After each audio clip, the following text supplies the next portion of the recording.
Inside the Game, the podcast is live. Episode number 2 this week. Episode number 215. Woo! Overall, the Horn is back, and we're ready to roll. And it is always a good morning when Ryan gets to spam that thing. But Ryan, you're talking a little bit before the start of the show today, just reminiscing on random minor leaguers, deep dives into the archives about who we remember seeing. You were bringing up the Lansing Lugnuts, which isn't far, obviously, away from either of us.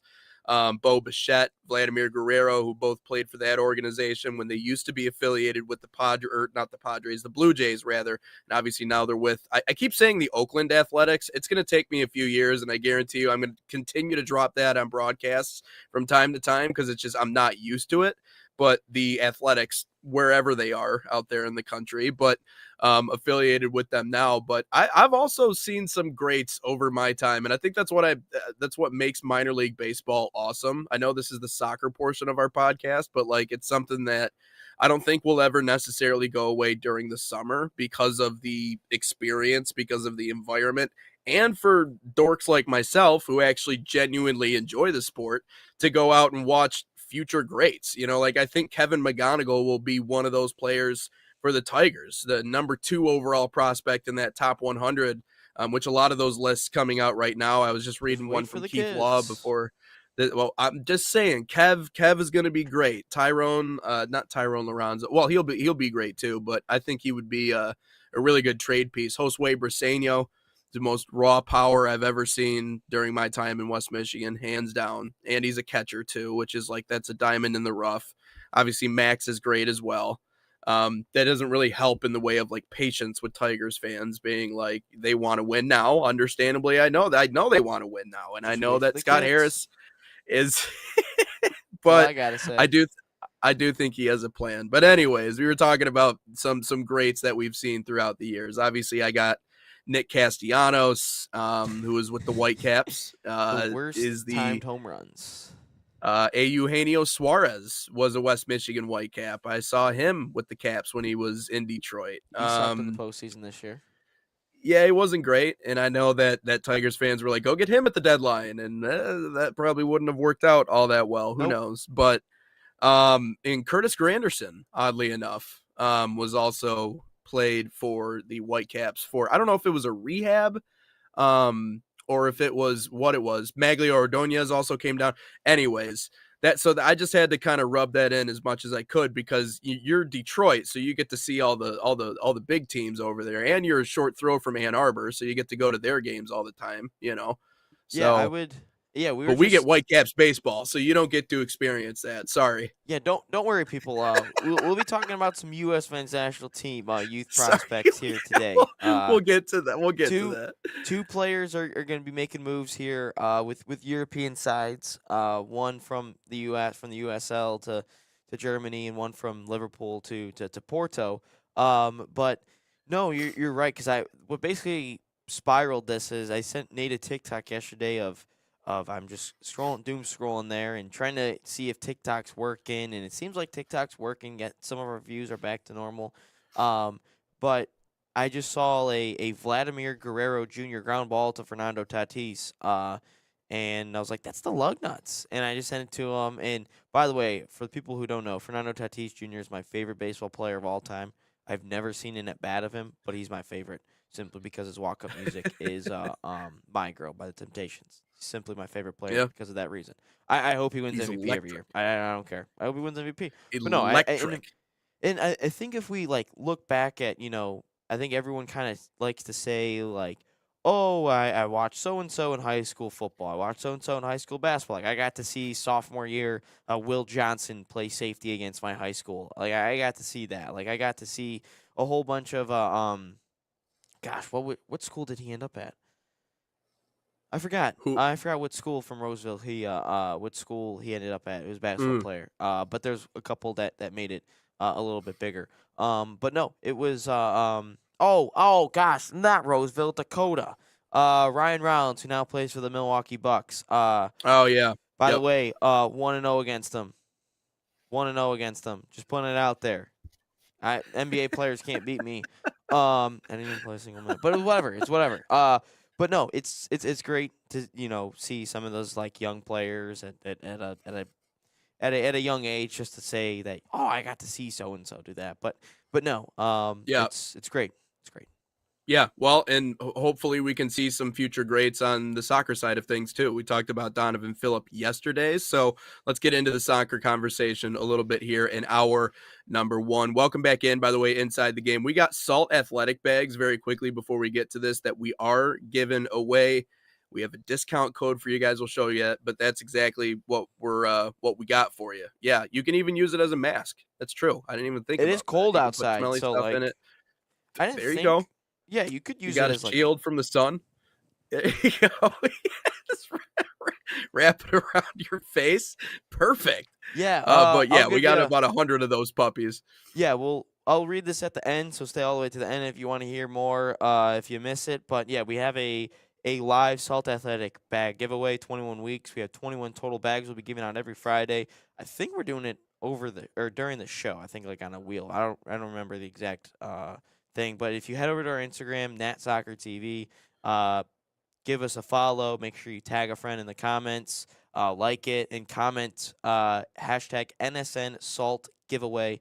It's simple. That's all. It's simple. That's all you have to do is just comment hashtag NSN Salt Giveaway. Drop us a follow. Tag a friend in the comments, and you could win a Salt Athletic bag. I mean, honestly, even if you don't even play soccer or like you play pickup basketball, you could do it with that. Like, that's where my basketball shoes will most likely end up There because you I go. don't like carrying them. Also, the aura Yep. in this bag, like if you like have like you're walking into like the field or like into the arena or something, and you're like one of those players, got like the bag, like it's all tucked in, you got your AirPods in, your aura goes up. So, you Yeah. should definitely have them. Yeah. Yeah, it's like I mean, or, you got one hamper for all your dirty laundry and it's just been so long. Now it's starting to overflow. Jam a little bit in the Salt Athletic bag, it's a Yeah, little if bit you of don't want extra to do laundry. storage for you. Yeah, yeah, exactly. If you just want to let it sit for like 2.5 weeks, you're good. But anyway, so make sure you give a follow, leave a comment, everything that Ryan just said, get yourself one of those bags. Let's get into this news a little bit. I know you teased this one specifically, so may as well get into it. We got some transfer news, a couple of different players, U.S. men's national team representatives that are on the move. Got a handful of them. We've been talking about Josh Sargent already. There we go. I got it out. Potentially coming back to Toronto. Maybe some more news on that front. You also got Jedi and Alex Freeman getting some big time news. So, Ryan, you start wherever you want to start, but drop the news for us. Yeah, this is just transfer news, and I think this will parlay into our next topic about USL or MLS pathway because some of these players are from the USL. But Alex Freeman, yesterday, it was confirmed that he'll be making a $4 million move to Villarreal in La Liga, of course. Freeman coming over from Orlando City FC. Still a young player, only 21. A lot of people think that he could be a starter in the World Cup, and I would agree with it. I could definitely see him being a starter. Not over my guy Noah Kai Banks though; he's a dog.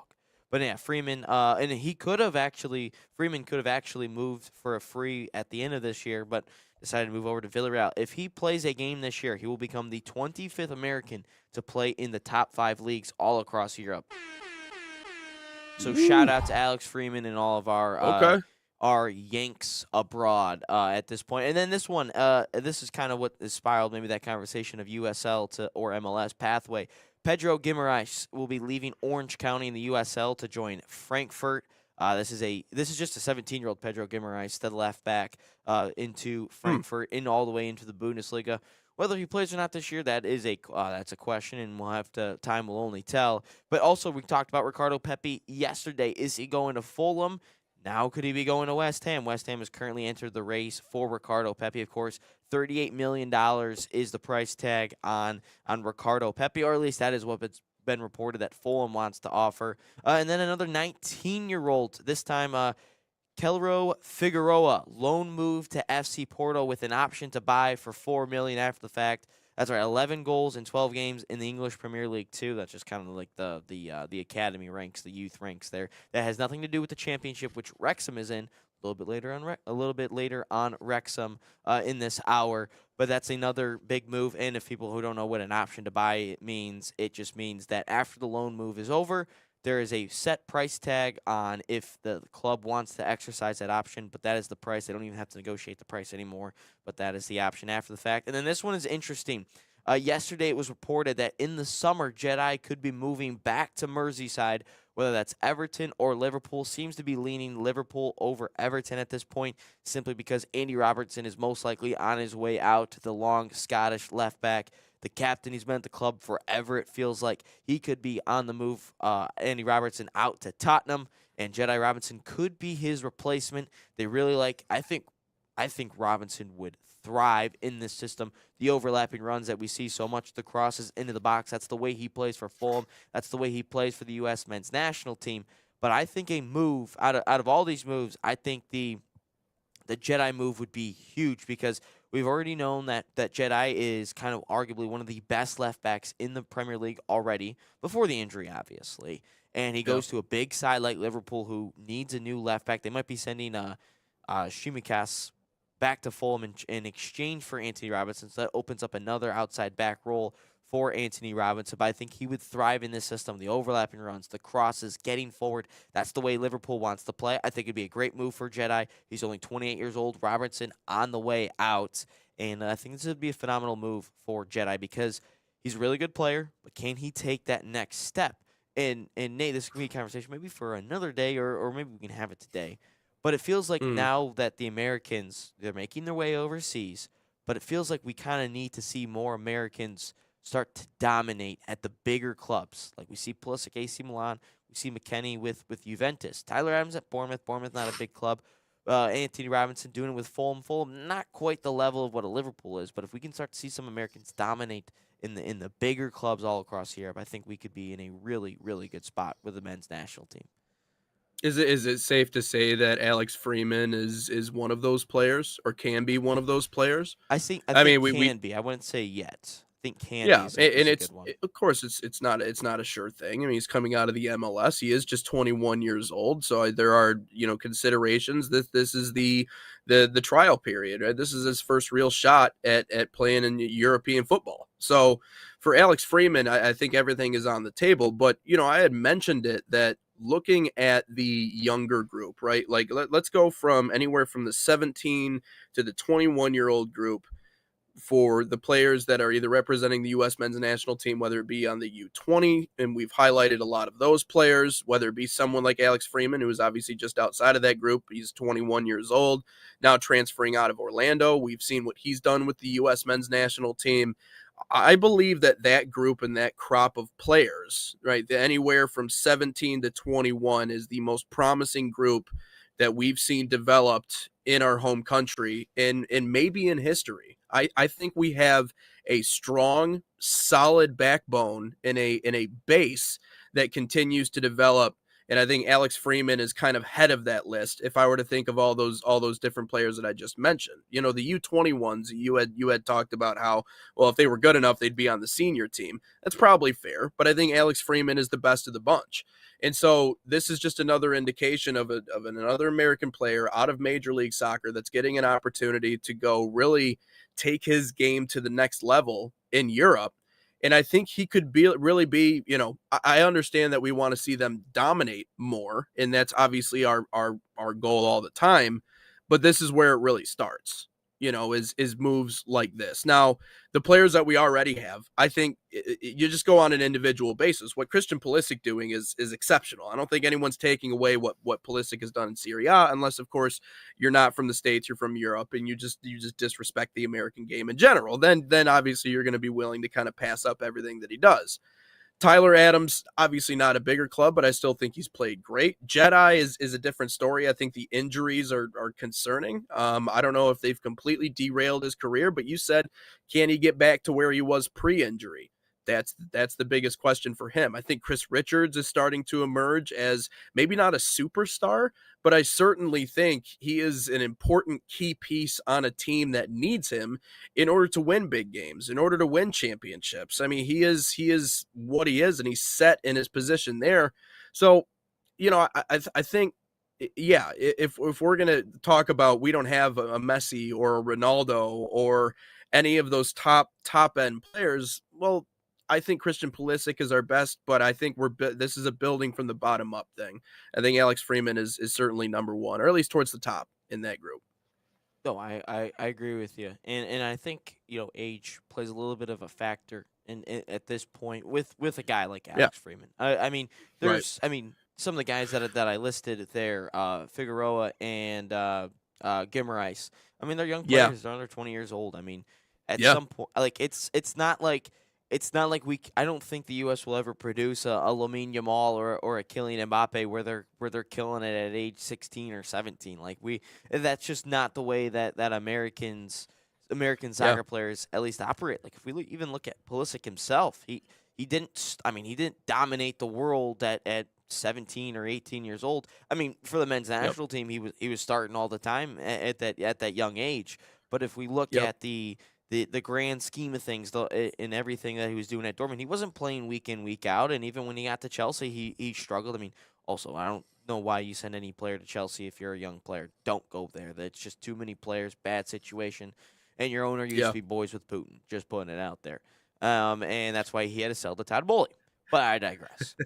But then he goes over to AC Milan, gets week in, week out soccer, and he's dominating. And I would like to see, I would like to see some of these Americans, really dominate in. Like I would like to ultimately see Gio Reyna dominate week in, week out with the Borussia Mönchengladbach, to be yeah, honest with you, I really would like a player to dominate for a team like Bayern Munich or Real Madrid, Man City, Arsenal, those Liverpools. Like I would love to see Jedi play for Liverpool, but in terms of American soccer players, they don't dominate at such a young age, and I think it's a really good yeah. move for Alex Freeman to get over from the MLS side over to gosh, where's he going? Villarreal, La Liga. Sorry, I'm drawing a blank on Yeah. that one there, but no, I think it's a really good move, and it just continues to show the growth of American soccer, and that maybe the MLS isn't a retirement league because it's taking some of the better young players overseas. And Yep. I think a lot of leagues around the world are starting to see potentially some of the quality that the MLS possesses. Yeah. Well, and that's just the thing though, is it is a prospect league. And we've seen that. It's either It is, prospect league or it retired a players. prospect league or a retirement league. Like that's the whole thing, is like you want to bridge it to where it's like somewhere in the middle, to where you're getting those players in their prime. It's just not at the moment, it's not something that the soccer world sees or that it respects. That's unfortunately, like that's just, it's the world we live in. But yeah, there's, I mean, Noah Kai Banks is on that list. Not Paxton Aronson, right? I think is on that list as well, of the anywhere from 17 to 21 years old. Maybe he's a little bit older now, but there's a lot. There's a lot there. I don't think it's one of those things, Ryan. It's just going to take patience. It's going to happen. I think we're going to get a player at some point that emerges as a true superstar in the international stage rather, but we just don't have it right now. But I think anybody with two eyes and two ears can acknowledge that we're starting to make more of a footprint than we've ever made before. But let's take a quick break, bring it right back. I want to continue this conversation. We got a lot of good stuff to touch on there. Talk about USL versus MLS. It's always a really good talk, and obviously it's something that we've gotten into many a times before. But first, we want to tell you a little bit about some of the soccer camps we got coming up. FC Bayern Summer Soccer Camps are a proud sponsor of the National Soccer Network, fostering football excellence across North America. Open to boys and girls of all skill levels, FC Bayern camps deliver elite training inspired by FC Bayern Munich's world-class philosophy. Select your city, start a promising soccer path, and right now save $30 on registration by using promo code BayernNSN30. Again, that's BayernNSN30, or scan the QR code on your screen. Learn more, fcbayernyouth.com.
Can I tell you, I am very excited to do some Arena Soccer League action. I got some coming up this Saturday, I think. I got a couple of college basketball games, and I'm heading down to Muskegon to do Arena League soccer. Nice. It's gonna be a good time. That's Got to do awesome. some MASL last year. That was really fun.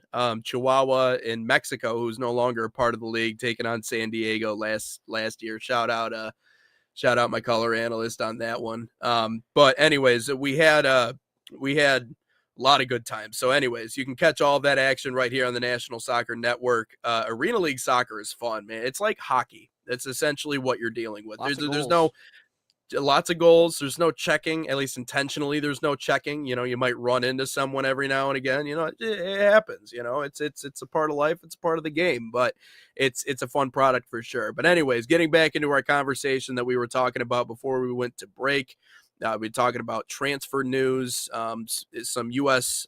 Players getting transfers. Alex Freeman, as well as we were talking about Jedi a little bit in there as well. But there was another theme that you were kind of touching on in the middle of that talk, and that was in terms of prospects, in terms of producing rather American-born players.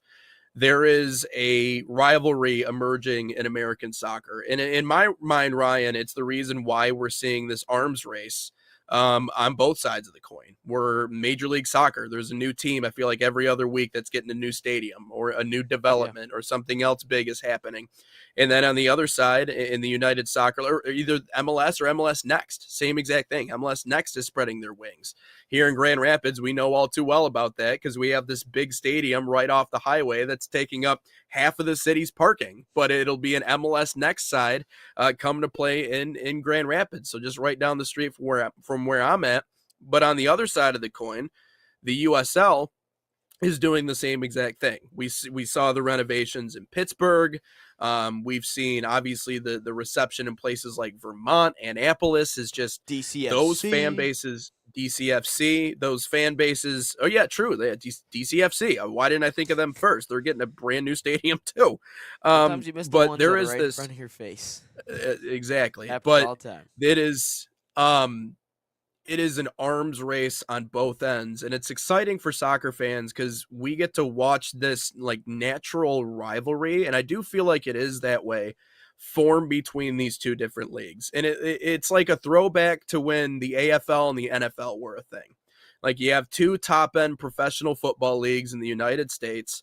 Obviously the USL and the MLS are not quite on that level yet, but the principle of you have two top end leagues that are competing for the best players, and it really just kind of it fosters an environment of competitiveness and building up and building forward and getting more people involved in the sport than were before. So I love, first of all, before we even get into this in terms of pathways or what we The believe ABA and the about either NBA side. had a good little rivalry there. Flint Yeah, that's Tropics. true. Now, obviously, they both ended up merging, but you know, that to start Flint off the Tropics were left conversation, behind. they were. Yeah. That's Jackie Moon. RIP. Yeah, but they still Oklahoma got the Firebirds. City. They had a they had a Four peace. they had a Flint Tropics night at the Grand Rapids Gold. That was very entertaining. I did not broadcast that game, but they had the bear running around. Dan got all up in the outfit. So yeah, it was funny. Good reference. Good As you drop should. from you. Good drop from you. But anyways, that competitive environment is helping kind of spur soccer forward. Yeah, I would I would agree. I mean, MLS Next Pro was created because of the USL. And the USL, Yep. I think if you're cuz again, the question basically is if you're a young player, because we've seen, yesterday what we saw with Gimmerice of USL to Europe. Yep. And we've seen a couple players go from USL to Europe. Jonathan Gomez went to Real Sociedad. Has he really done anything? No, but he went all the way over there. And Yep. then you look at Diego Luna. Diego Luna went from USL to the MLS, and now look at his story. So the question is, if you're Yep. a young player, what would you rather go, USL path or MLS path? And I will say this. I think if you're a young player, a young prospect, I think it depends what you're looking for. If you are looking for straight game ready, you strictly want to go to the game, or you strictly want to play you want to mature quicker, you want to play against grown men, I think you go to the USL because that's what it offers you. And the USL, I think, is also a league where they want to give young players a lot more talent because of one thing. They can sell you quicker. They can sell you for lumps of money. You go to the MLS, they're not necessarily they don't necessarily have to sell young players for max amount of profit because they already have so many big names already. You look at Inter Miami, do they really necessarily have to give an 18-year-old midfielder some time? No, because they have the players already in place. They have the senior players in place already, and that's exactly what they would rather do. The USL clubs would rather sell the younger players for X amount of profit, for a bigger profit than you would at the MLS. The MLS, they might give you some run-ins in the US Cup. They might give you some run-ins in some lower MLS sided games where you're playing against a weaker side. They might do that for you.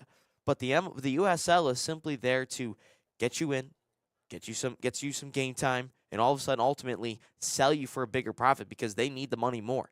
That's why you see teams in the lower leagues of the top 5 leagues of the EFL leagues, the Bundesliga 2, the La Liga 2s, the Serie Bs. They want to sell those players because they're not making the money that the bigger clubs are making in those leagues. Like if you're looking at a championship side, look at Jude Bellingham, for crying out loud. Birmingham City. He already has his number retired, and he played like 2 years at Birmingham City because he went to Dortmund. They already retired his number. His brother Job makes a transfer up to Sunderland.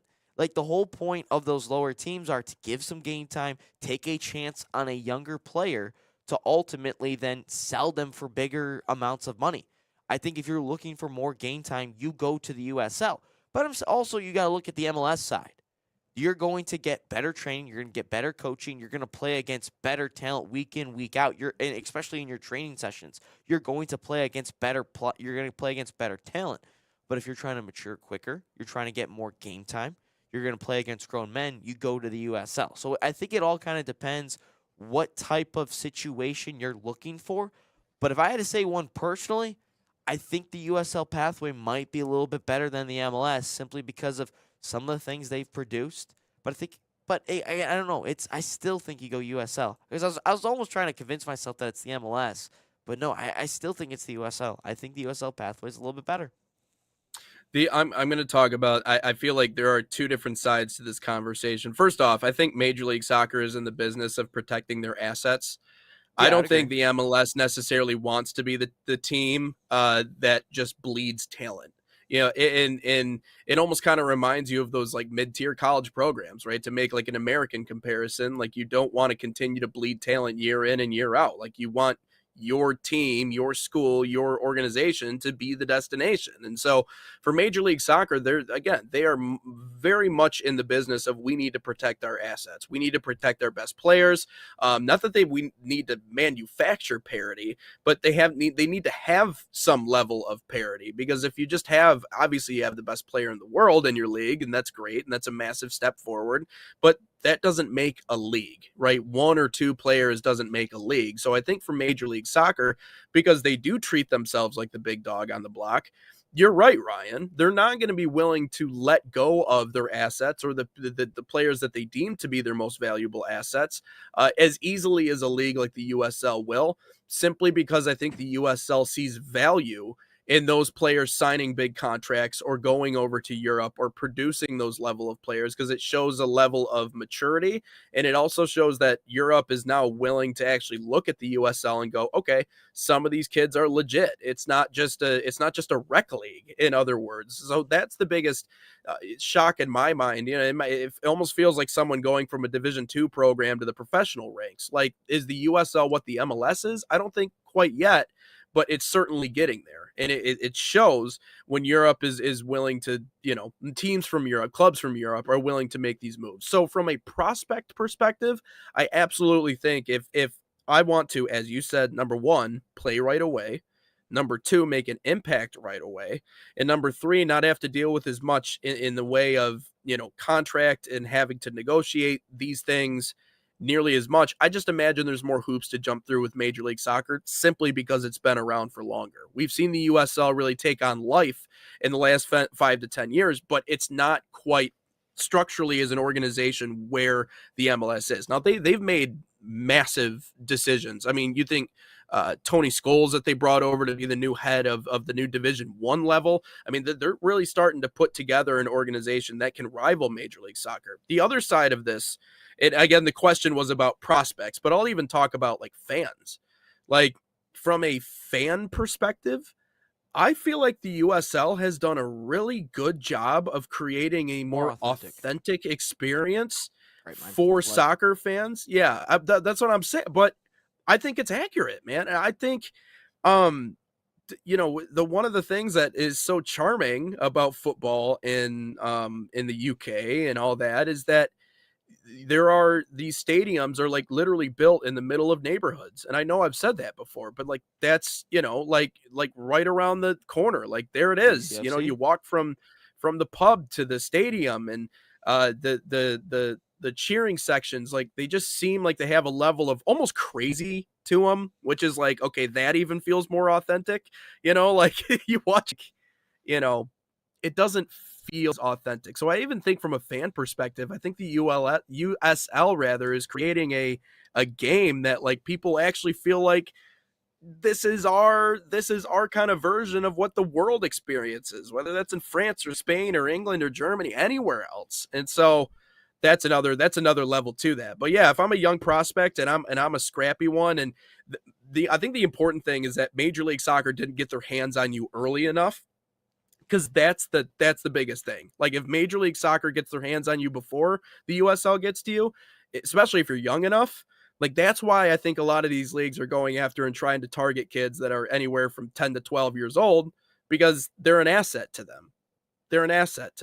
And they can build off that. I think you're right about the authenticity of the USL. Like if we're looking at, and again, I feel like at some point we're gonna have to have a merger. I don't know when it is or how it'll happen, yeah. but That's the natural progression. Like they're just both the USL and the MLS are on a collision course for a merger. At some point, I don't know how it'll work. I don't know everything of how it'll all happen, because if I look at two of these if I look at two and by the way, this will be a good clip just saying MLS USL merger at some point. But if I'm looking at these two leagues, they're two vastly different leagues. Like we talked about the authenticity of the USL, and I think you're right. And we look at the MLS. The MLS is very Americanized, and I think we both understand what it means by being Americanized.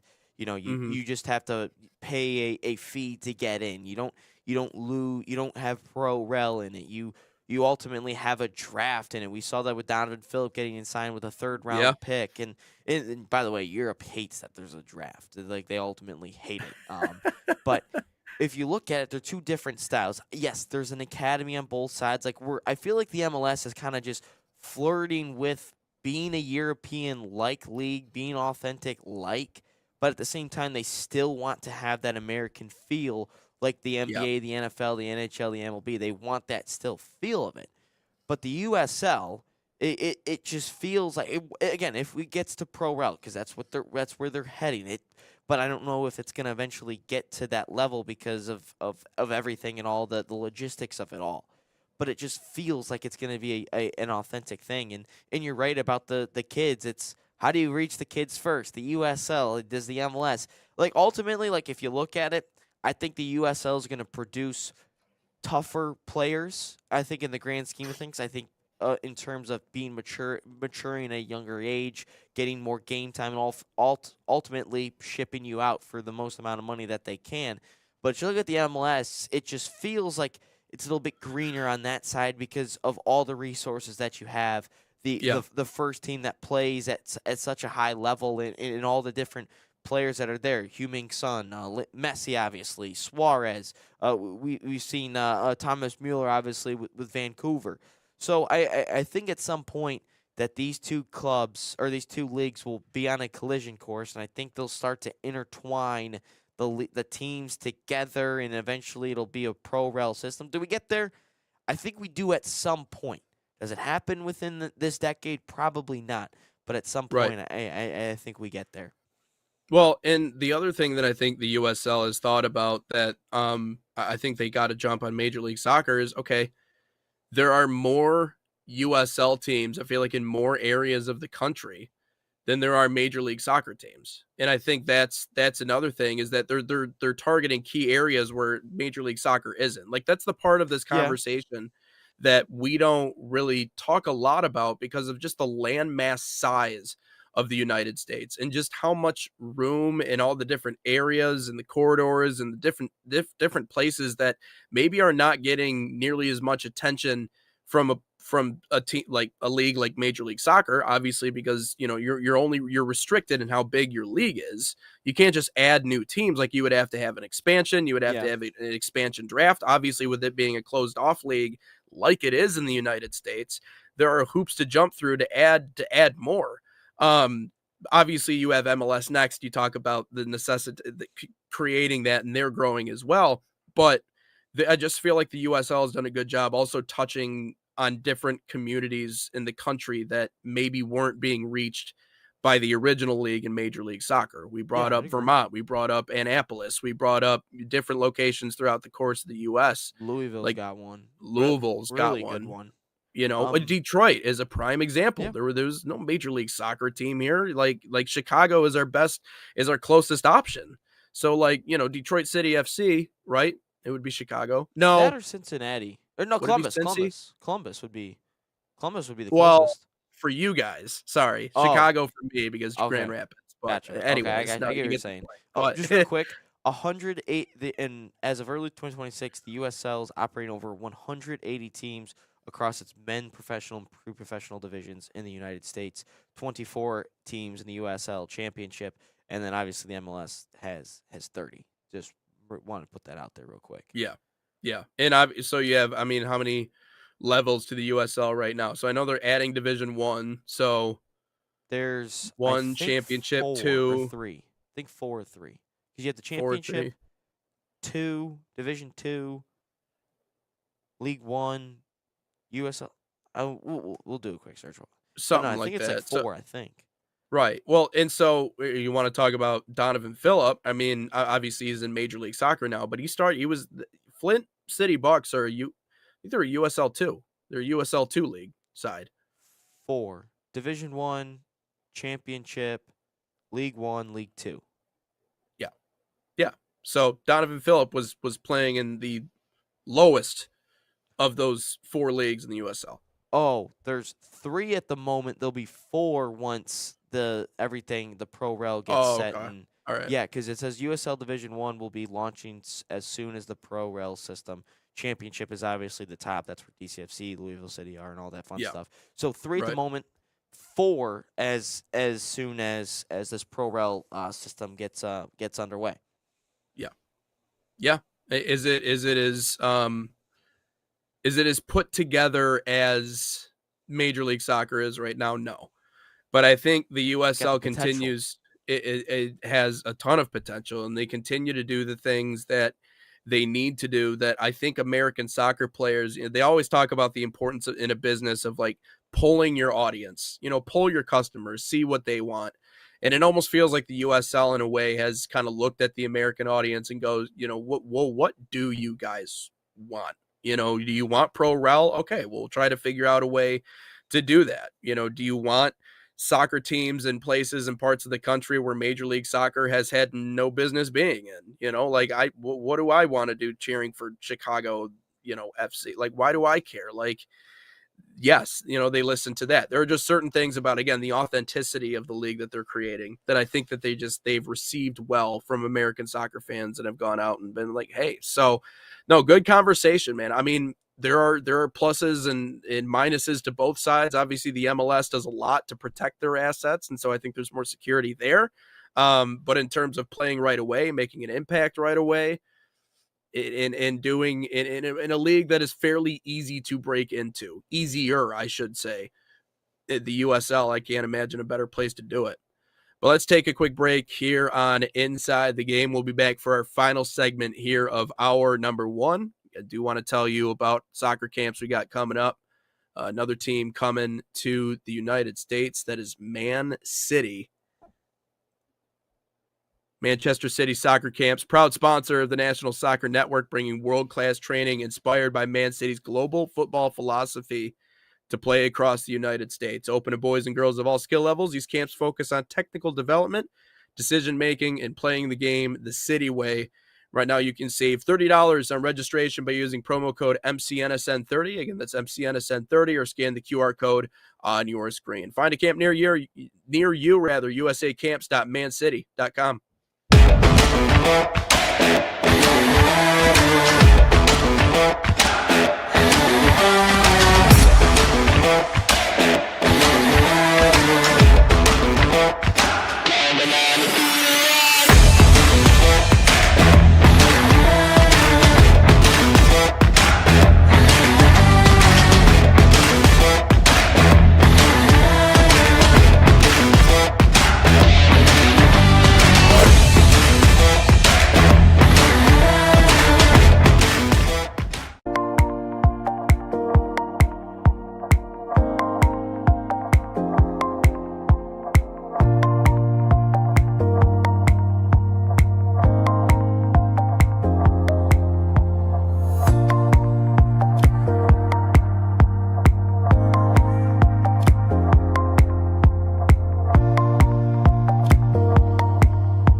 Back live and inside the game, Nate Wangler alongside Ryan Glinsky.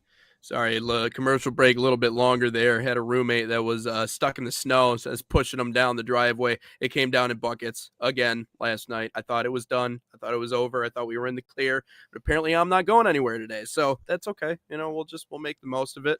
No snow here. Lucky you, man. But welcome back on We get Inside the flurries Game. now. But it's supposed to be in the 20s Flurries. next week. I'm hype. Ooh. I think one's like 29 degrees one day, so hopefully some of that snow melts. Would be nice. Man, how we go from this to where we'll be in a couple of months, I'll never understand. But let's get into our final topic here in hour number one before we get into our all sports chat today. A lot of good stuff coming up in the all sports section, but Wrexham getting another promotion, potentially getting another promotion.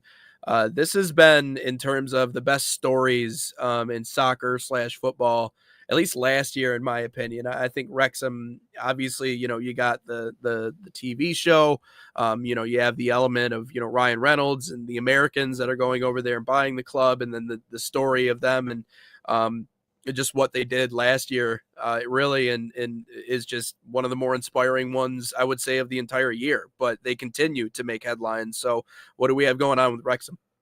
Yeah, so I was looking at the graphic I made. It doesn't really, I guess it's more the money side. But no, they have in 4.5 seasons, Phil Parkinson, the since he's been the manager of Wrexham.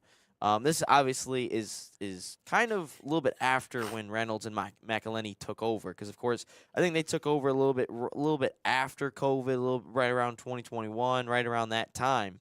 But they appointed Phil Parkinson, I believe, in 2022.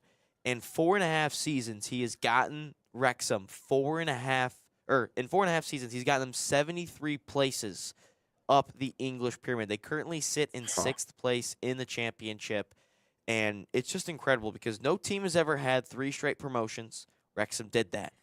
No team has ever had 4 straight promotions. Wrexham could do that. They're currently in sixth place. So what does that mean for the people at home? Well, the championship is if you finish in the top six, you are in the running to be promoted ultimately into the Premier League. 1 and 2 get automatic promotion. 3 through 6 play each other in a playoff. 3 plays 6, home and away. 4 versus 5, home and away, in 2 legs. And then obviously the winners of those 2 play in the most expensive game in soccer. That's what it's called, the promotion into the Premier League. But just let's take a look at the numbers here. I call this the Hollywood effect. Since these 2 have taken over, a 62% win rate approximately. Since these 2 have taken over, including 100-plus wins, including 3 straight promotions. Said that's never happened. And again, This is only the numbers for 2023, 2024. That's as far as I've seen. A 155% increase in revenue. Retail over $6 million a year. Club value, when they took over, $2.5 million all the way up to $475 million. And I think the crazy part of all this is 52% of their views come from outside of the UK and come from North America. We talked about I searched up some of the sponsorships that they have right now. TikTok obviously is one. United Airlines, Ancestry.com for simply just their training kits. They have Stoke Cold Brew Coffee, Expedia, Aviation American Gin, and Apollo Global Management. That's what they just have in terms of sponsorship. You just talked about the Hulu documentary. I think that's what put a lot of people on. They don't even watch soccer. They just like Ryan Reynolds and Rob McElhenney. But ultimately, this turnaround, I swear to God, if this somehow messes up with my Arsenal Gunners, I'm going to be pissed. But in the future, this is going to piss me off. But I don't even think they'll get to that level. I think the money just a little bit different. But the fact that they're able to go from the National League, which is the 5th tier, and struggle for years, struggle for decades on end, the club is just decaying. And you take these 2 who just have a dream from America, who probably don't know anything about soccer to begin with, to start off. And all of a sudden, they just take step by step. And this is different than a lot of the other American owners or minority owners. They're minority owners. They just kind of influx some money in here and there and create, honestly, just some publicity for that club. That's all that really is. But these 2 have decided to own a club like this, take it all the way to the championship. And the fact that they're even in the championship conversation in the promotion conversation to go into the Premier League this year, it's just unheard of. Like, this is, like, we talked about Indiana being some college football like, whose college football dynasty rebuild is this? Now, this is, if you were to take middle school me or early high school me, this is what I would do in FIFA. Take some team from League 2, get them to the Premier League within 4 or 5 seasons. But they're doing this from the National League. This is real life. What FIFA dynasty, what FIFA rebuild is this? because I it's unheard of. There's a difference between being an owner and taking ownership of the place that you are in charge of. There is a stark difference between I own a team and I take ownership for this team.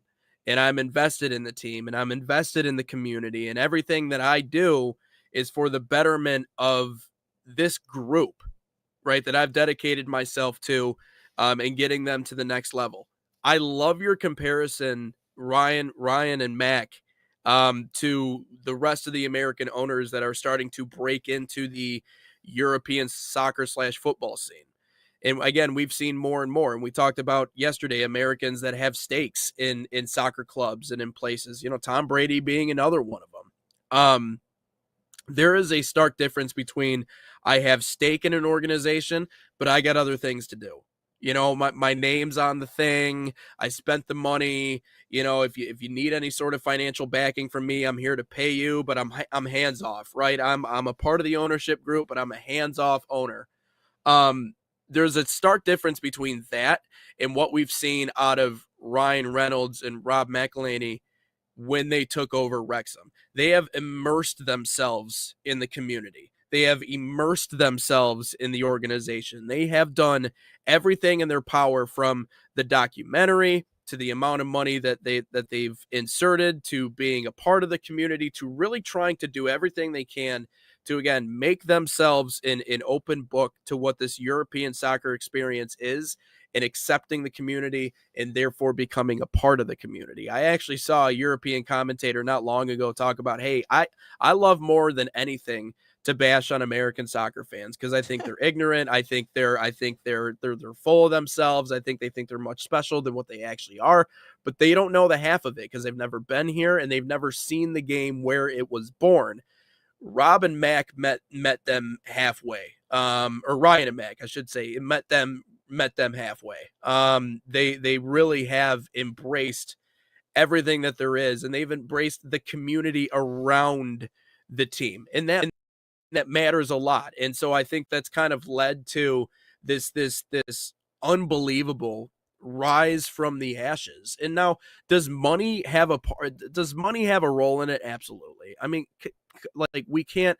I don't want to sit here and mess around and be like, you know, well, anybody can do it with a dream and a goal. Yeah, they went there with a dream, but they went there with a dream and millions of dollars in their pocket. Now, are they good businessmen? Have they produced a lot of money? Yes. And the truth is, with money, is like, once you create a machine that produces it, then you're just rolling.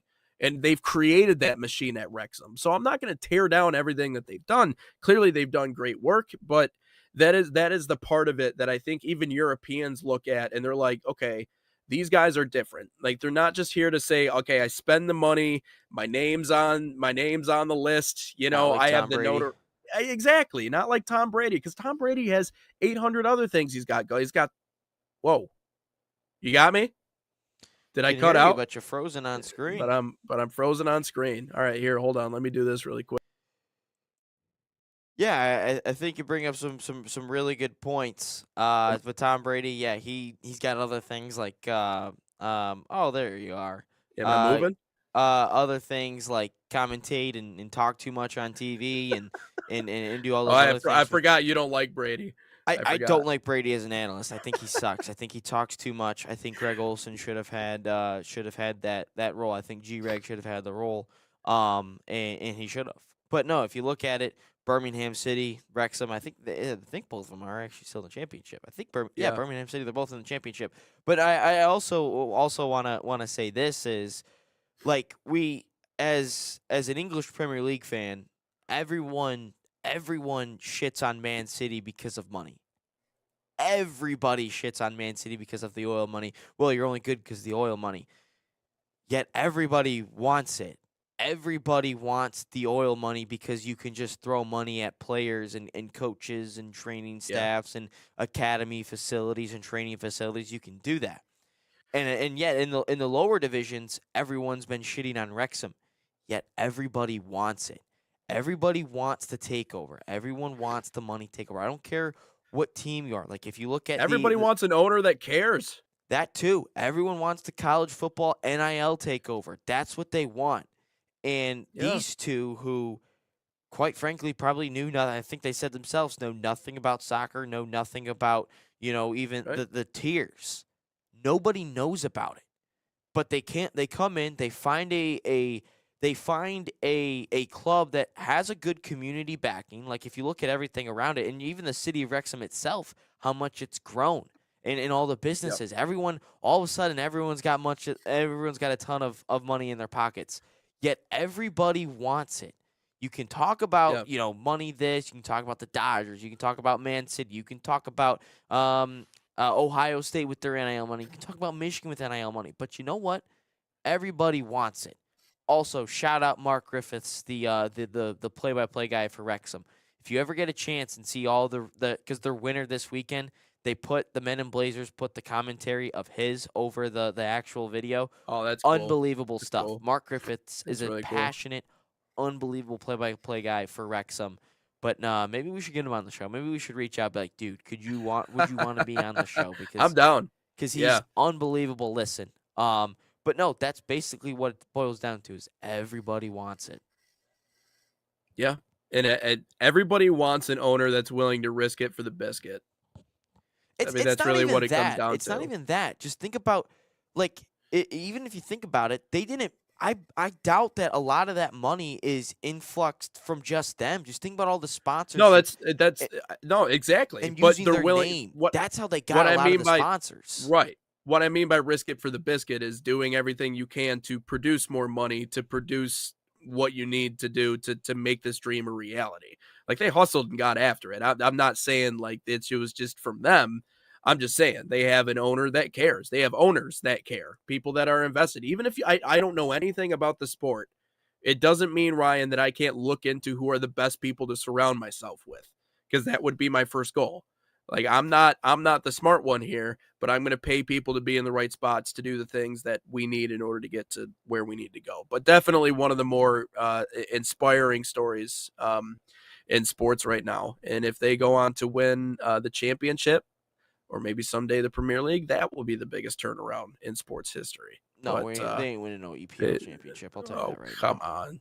I don't think. Are they in the running? We can all dream.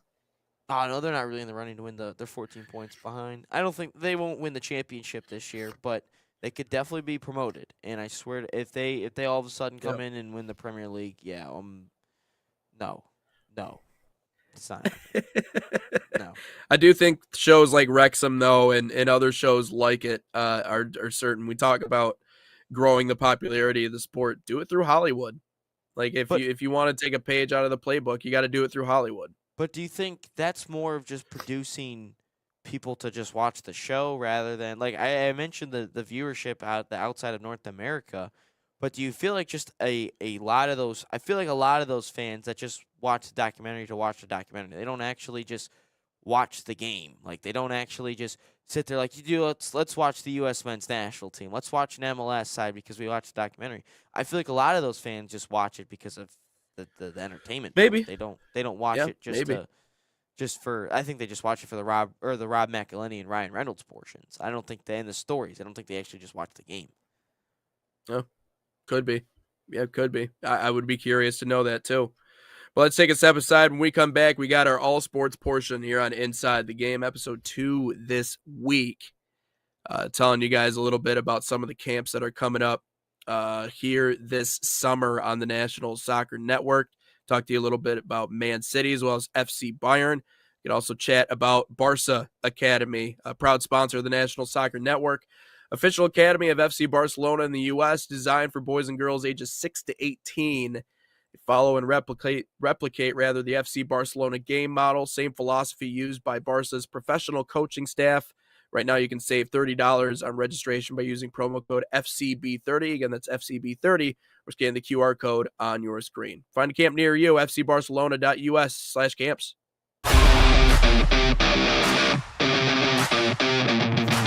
In Barca camp, I sing my song Grown on and off of the field.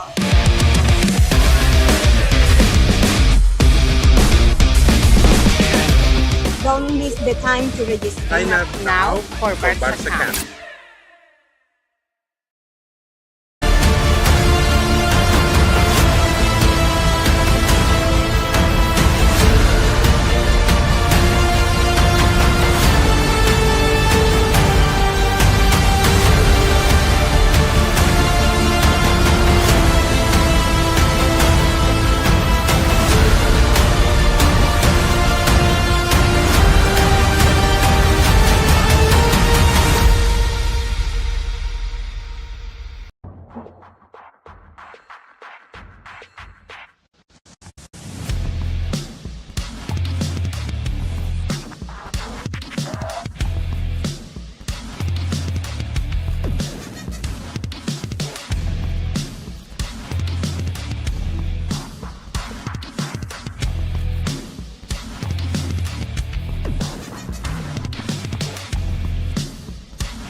live on Sports Nation TV, National Soccer Network.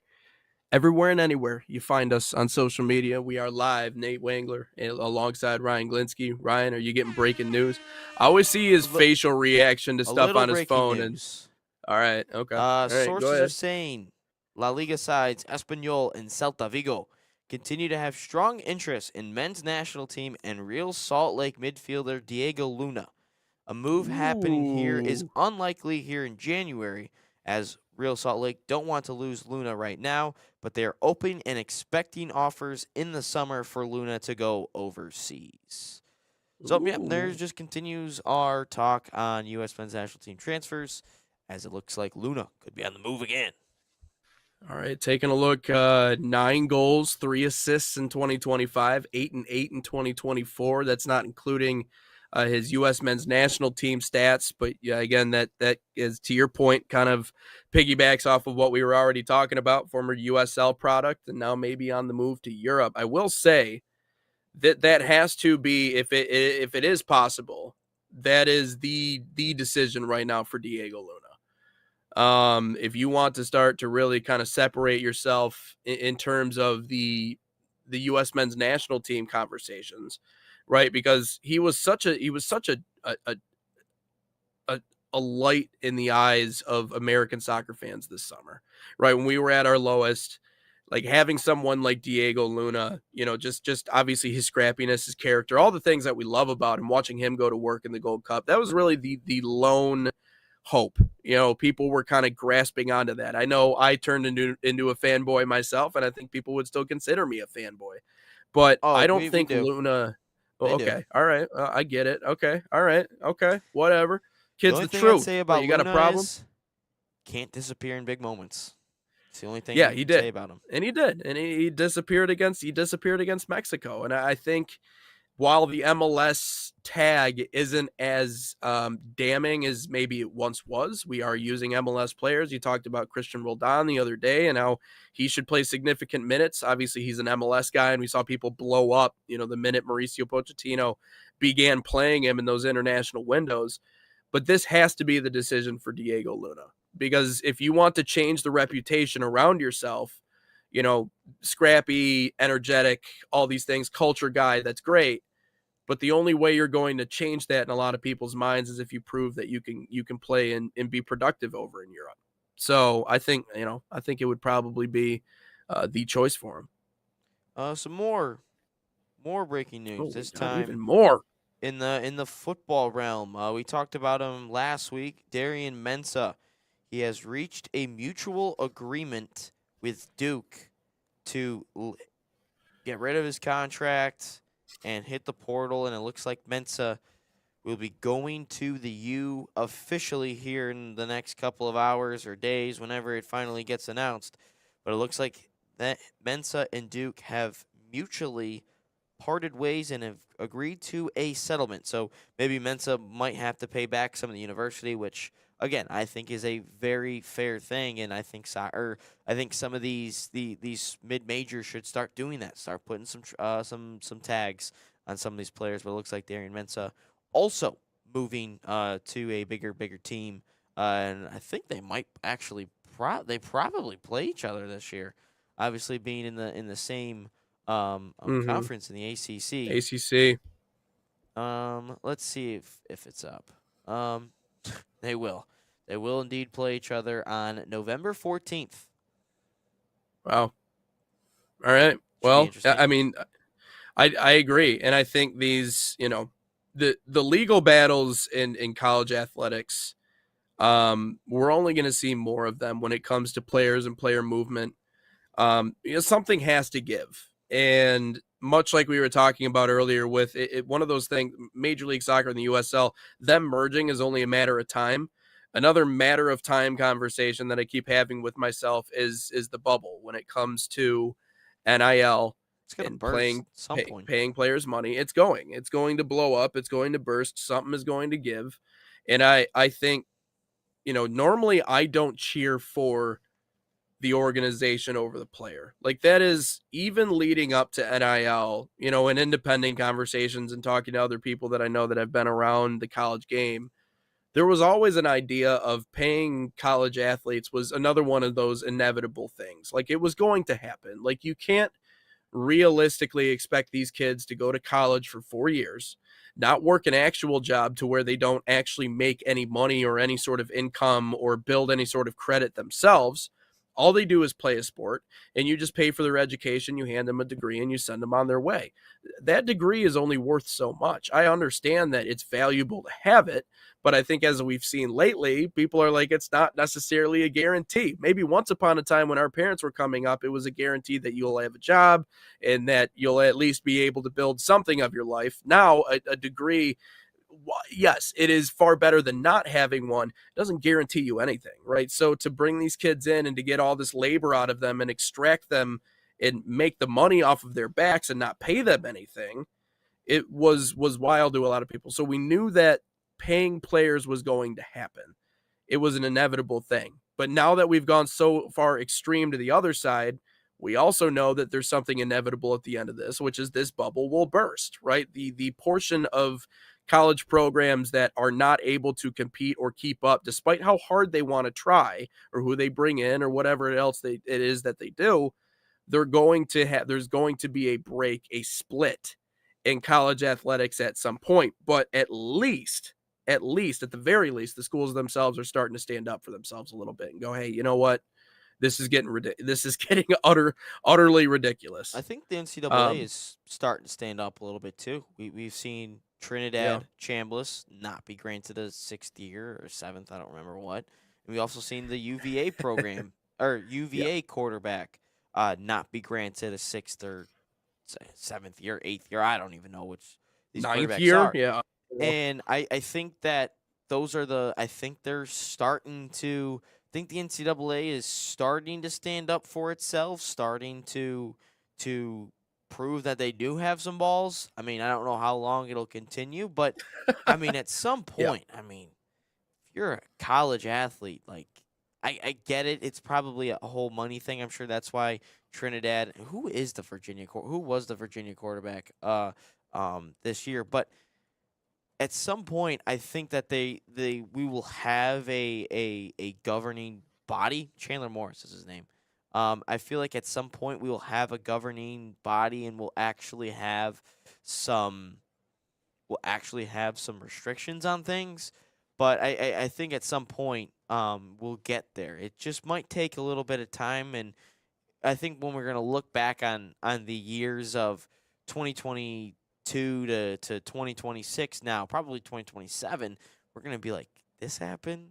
And I will say this. Yeah. And I will say this. Again, this isn't a bold take or nothing.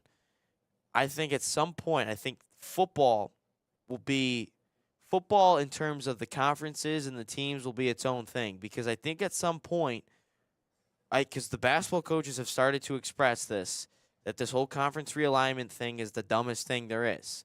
And I think we're going to go back to some traditional way in terms of all the other sports. I think football will remain at what it is now because, I mean, you're traveling once a week. It's not like basketball, soccer, baseball, softball, where you're traveling multiple times in the week. You're staying out. You're staying out on the West Coast or the East Coast multiple weeks. So I think at some point we're going to see that. That's just, again, matter of time. But I think at some point we are going to see that. And I think it'll be good to see. Why is it that we can't figure out a system in which football can be a part of one conference and everybody else can be a part of a different conference or a different sort of alignment? Because football is its own money-making machine. I get it. So to that point, maybe we need to, like you were saying, just make it its own entity. Like, it is football itself. That's literally why you can get into some of these places, some of these other sports. Like you think about the University of Michigan. Honestly, if I was you and I lived closer and I had a free weekend during like a stretch of the school year where I knew there was stuff going on, like, honestly, I would just go to the campus and just walk around, because like there's certain things you can get in and go watch for Depends free. Time of the year. For it, well, yeah, that's true. But it like for extremely discounted rates, go watch high-end sports, other sports.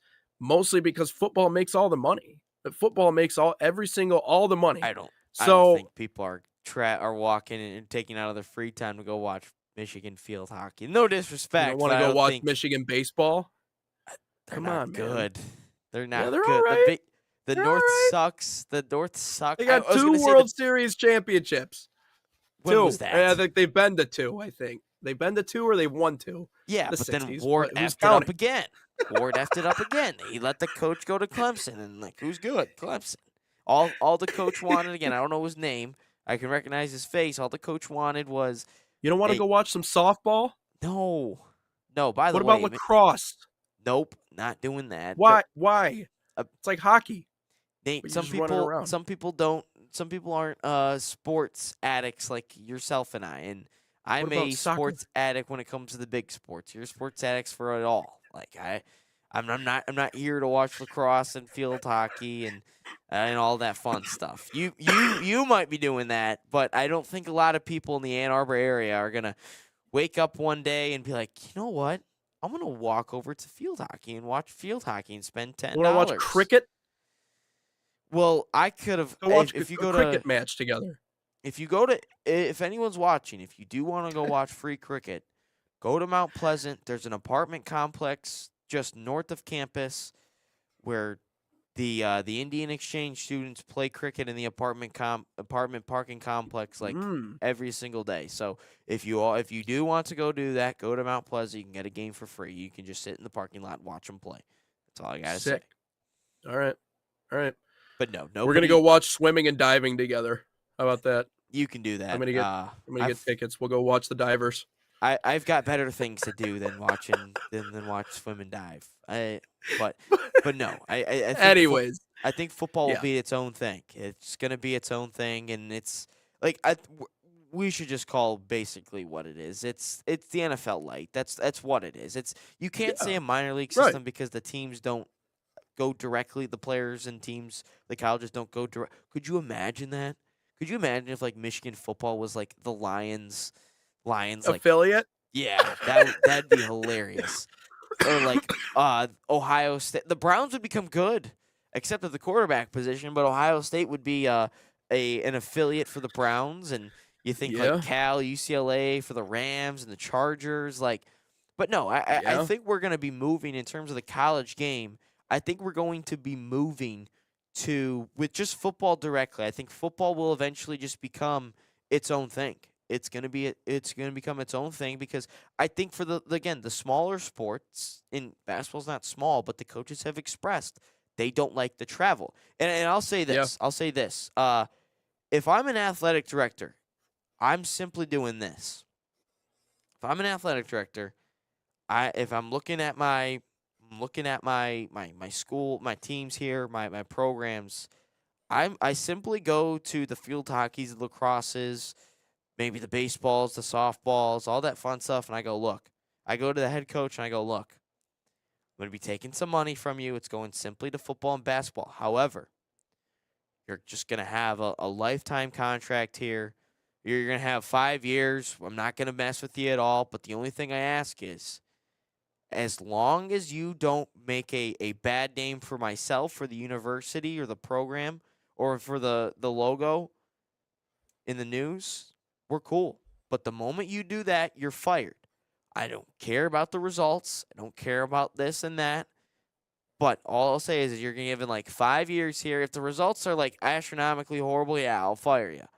But the thing is if you constantly say mid, you're not the worst product in the world.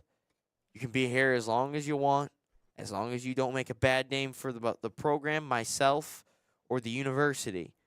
But I'm taking some of the money from your program and I'm putting it to where the money maker is, and that's called basketball and football. If you have an issue with it, you can happily leave and I'll bring someone else in. That's simply what it boils down to in college athletics now. That's all it is. Yeah. Well, I mean, I don't know. I mean, I guess we would have to go on a school by school basis to see which Peter is robbing from which Paul. But that's wow, man. You can rule with an iron fist, huh? Are you talking about Michigan specifically? You would go? No, would do it's just like if you have just in general. If you have historically somehow a good program in one of these small sports, yeah, I'll put a little bit of effort into it. Like, if I'm looking at Michigan, like, their wrestling is normally really good. Well, like, I don't think you need to take money from other programs. I think you have boosters that fund like everything. You I think could. that's I mean, where based like on some of the money, I mean, you absolutely could. If you want to yeah. keep, if Bryce Underwood all of a sudden, if we're looking at, we'll just say Michigan for this whole example now. If Bryce Underwood comes out his sophomore year and actually becomes the quarterback that we think he can be, like he takes a massive step. He looks like he could eventually become an NFL draft pick quarterback, and all of a sudden he starts being like, yeah, I need more money. But you need more money to invest also in the roster. You bet your ass I'm looking at the field hockey and the lacrosse budget, and I'm like, that's going to Bryce. Absolutely, 100%. I don't give two shits about what the lacrosse and field hockey team's doing. I do not If you're care. talking about smaller colleges or like high school, yeah, I mean this happens all the time, right? I think this is something that is common. However, no, man. I mean, the NIL collectives at a lot of these schools are massive, and they also have these groups that manage that money. And obviously, I think there's a certain pool for players that they have that isn't necessarily all the extra stuff that comes with if you're a star player, or if you're a 5-star, or whatever, what have you. But I don't know. Taken from the programs, I guess it all depends on what situation you're in. It all depends where you are. If my star quarterback needs some more money, and I still got to invest in the rest of the roster, and I know that the money will even itself. If I know that if I take money from the lacrosse program and it goes to Bryce and he's happy, you bet your ass I'm doing it.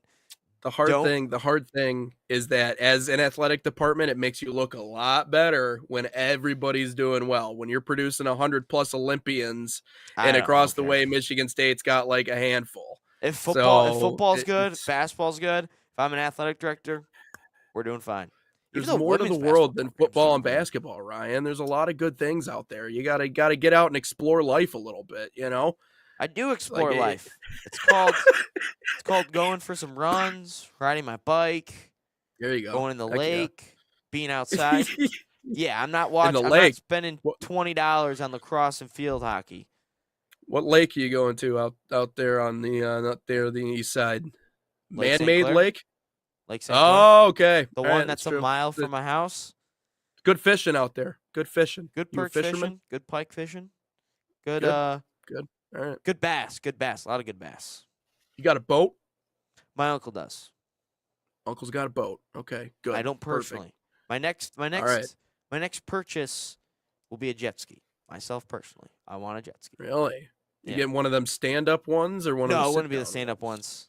See, I don't understand why people like the stand-up ones. I do a lot of cooler things on. It's more X gamey like, if that makes sense.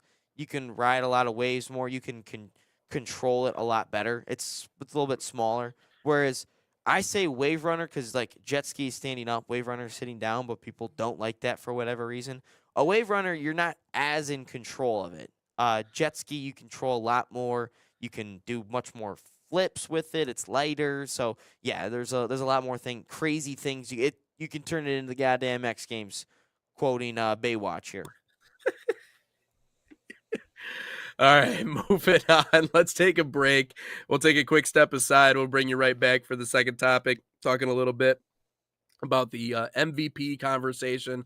Also, we got Minter, McDonald, Harbaugh, all NFL head coaches. Was it really the Signs for Michigan that won them that championship once upon a time? I think we both have a rant in the can coming up here on Inside the Game, but we'll take a step aside. Experience the thrill of the game like never before with NSN's Game Rewind. Dive into full match commentaries enhanced with cutting-edge dynamic graphics, letting you relive the highs and lows of your favorite matches in astonishing detail. Whether it's a championship win or a legendary play, NSN Game Rewind bridges the past and future with a broadcast experience designed to captivate. Call 586-304-4405 and start watching today.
Back on Inside the Game, episode 216. I'm Nate Wangler. That's Ryan Glinsky. Ryan, I am watching a video at the moment of Lake Superior State University NCAA Division I hockey graduate who's living right now in Lufkin, Texas. I know you brought up the couple of inches of snow yesterday. He's actually skating across the highway with the skates on that he wore when he played for Lake State once upon a time. So. Nice. Just saying, man, it's icy down there. All right, Yeah, we got it. We got it. My buddy's like flying to Texas, or he's in Texas, one of the two, and he's talking about how these Southerners are freaking out because there's 1 inch of snow on the ground, and his flight keeps getting delayed. He's like, do these people not realize that like you can still survive and live life if it's a little bit cold and there's a little bit of snow on the ground? Yeah, it's soft down there. And then I honestly think the South might be the softest area in the country. Like, if you think about it, they cheat in the college athletics. They pay all these players, and then the moment that it becomes a fair playing ground, all of a sudden it's unfair. We need regulations because we have car dealership money, not corporation money. This, and that. Well, yeah. Well, when you make the playing surface fair, all of a sudden you don't win as much. And then all of a sudden, let's start adding, because we can't win in football, we have to win in basketball. So let's start adding former pro basketball players onto our roster because there's some eligibility. And also, let's put a temporary restraining order on a judge where he's in the court where he's an Alabama donor. So let's put him there because we know he's going to say yes. South is so soft. Oh, my goodness. Yeah. But I will say, where do the best players in college athletics come from? If you asked 10 years ago, the South. But if you start asking now. Florida produces Florida, Georgia, Texas. Come on, man. Like they produce Then Louisiana.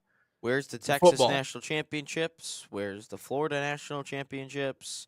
Just because they can't put it together doesn't mean they're not the best don't come from there. Florida, trust me. Florida, they just had Miami in the national championship. What are you talking about? They didn't win. Fernando Mendoza is from Miami. He's from like Dade County. So then why didn't he go down south? Why did he go out west? And then why did he wanted go to. Indiana? My man was a 2-star, and no one gave him a look, but he ends up going to a national USF championship. give him a look? Why didn't UCF give him a look? We can have a debate about this, but all I'm saying is that the only state in the Midwest that's worth a damn in terms of producing football players is Ohio and then the city of Detroit. And that's, I mean, yeah, Pennsylvania, you could argue, sure. I mean, as a state, cool, but no, man, they come from Florida and they come from Georgia. Then why do they cry about every single Louisiana. thing when it doesn't go their way?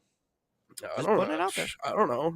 I mean, that's all I'm saying, though. That's all I'm saying. Like, if we were to just go off of you just play with your state and you don't play with any other state, Florida, Texas, California, that's the list, and then it's everybody else. It's like the Grand Canyon. Let's talk some NFL here.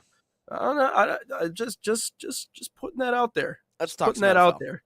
You got beef with the South, man? What is it with you in the South lately? I don't know. I just think they're soft because they finally get some snow, and it's like the world's ending. Like, dude, it's snow. You can operate in it still. It's not like you're gonna die. It's just 2 inches of snow. But they have things that also freak us the hell out. Have you ever seen a palmetto bug before, Ryan? No. Okay. Palmetto bug. Yeah. Google it. Google it. Go to Google Images and let me know what you see. Oh my God, it's like the size of my finger. It's terrifying. Are you kidding me? If that thing was crawling on you in the dark, like, come on. If it rains outside, they all like come in through the gutters. Like, you can literally like spray down your house and like completely treat it for any bugs whatsoever, and they'll still find a way to get up in that thing. Believe me. Had him in a condo in South Carolina. Brutal. So they're scared of bugs. They're not scared of bugs. You're scared of bugs. You would not be scared of that bug? Sure. Why do I kill every spider in the house? Because my mom and sister won't do it. Well, yeah, you're the man of the house. Of course, you're supposed to do that. I lived with a damn bat for 2 years. Lived with a bat? Yeah, his name was LeBron. He lived downstairs in the basement. He paid rent? No, he was a freeloader. He's just hanging upside down and crap. He didn't come after you or anything? Wow. He did. All right. He came up from the basement. The basement, flew up, got to the kitchen, made the living room, and flew back down because I was the only one that saw it. And then sometimes he hung out in the upstairs closet. And then you'd go wake up in the bathroom and he'd fly out and go back downstairs. Yeah, well, you're just disturbing his peace. That's all. That's all. He But doesn't let's pay rent move at on. that house. I can finally use my parents' line. You don't pay rent here. All right, let's get into NFL talk here. Let's get into some NFL talk. Let's talk about it. MVP conversation starting to emerge. Who deserves to take home the MVP? I was actually reading an ESPN article this morning, multiple contributors on it, but two different sides of the coin. So they had LA journalists make the case for Matt Stafford. Of course, Shocker. on the other side, they had Boston area journalists put the numbers together for whether or not Shocker. Drake May deserves the MVP. But getting into some of the numbers here. 46 TDs for Matt Stafford, 8 INTs. He had a streak of, what was it? I think it was 26 straight touchdowns without an interception this year. 20 something. I think 25, 26. I can't remember. 65% completion percentage, 936 in the playoffs with 6 tutties, 312 yards, 2 touchdowns a game. On the other side for That goes Drake in the May, playoffs. numbers are not bearing out in the playoffs, and you see the numbers there. I don't think that this is really, and I don't think it's really a conversation. It's hard in my mind to even try to attempt to make a case for Drake May. It's amazing reading this article. ESPN's like, okay, he only threw for 86 passing yards. He's 10 for 21, but yet his overall performance illustrated one of his best cases to be MVP. I know that as a quarterback, obviously your job is to be the commander-in-chief on the field. That is goal number one. That is why you're out there. Okay, it might not be exactly how many yards you can throw. It might be all of those other things. I think J.J. McCarthy was a great college quarterback. Do I think he was the most pure talented arm in the world? No, absolutely not. But I know that there is more to that. But a knack for making plays with his legs, uplifting his offense, 6-yard touchdown run, 28-yard scramble. So he is a threat to be mobile and to make plays happen. And that is, in terms of MVP and what MVP means, that means something. But is he better than the alternative? No. There is no way you can convince me that Matt Stafford is not the one that deserves this award in this conversation. Obviously, Josh Allen is another person that was selected for. Christian McCaffrey is another one on that list, but I just don't see another option outside of Matty Dimes. And I really thought that they were in line to potentially win a Super Bowl this year. So I'll go with Stafford. It was and we're gonna try and reverse that trend of Gingers not winning Super Bowls. It's gonna happen. All right. Yeah, just that's a letting bit you know. right now. Just letting you know. Especially in Detroit land, if can a Ginger actually win a Super Bowl? And looks like Sam Darnold has a shot. One away. Has a shot. I That's all I'm think they saying. take care of the Patriots. I think they do. But no, looking at this, Drake May just put his name on the group project, didn't do anything, got an A. Like, if we look at this playoff run, there has if you look at the Chargers game, not really impressive. If you look at the Texans game, not impressive. The Broncos game, again, there's an argument because of the conditions, but you still had a lot of time without the weather conditions. Second half, different story.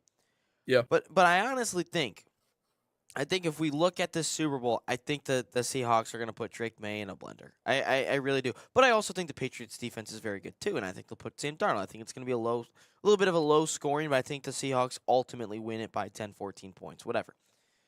But if I'm looking at the body of work here, the easiest schedule in all of NFL, I mean, come on.